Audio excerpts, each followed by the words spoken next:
Hello everybody, welcome back to our Reset Info channel. In today's video, I'll show you how to easily manage TX Down Tunes volume control settings on the Canon i-SENSYS MF657Cdw.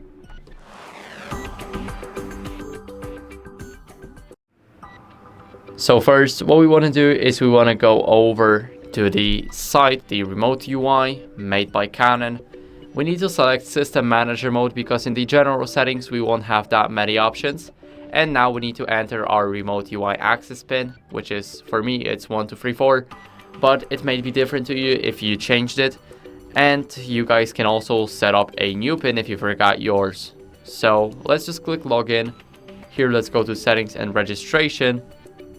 And now what we can do is we can click here, go to sound volume control, and now click on edit here. After that, what we can do is we can change the TX down tone volume. Here we will have it at off, on, or only when the error occurs. So we can change the volume of 1, 2 or 3. 1 is the lowest, 3 is the highest. And I like keeping it only when any error occurs in the printer.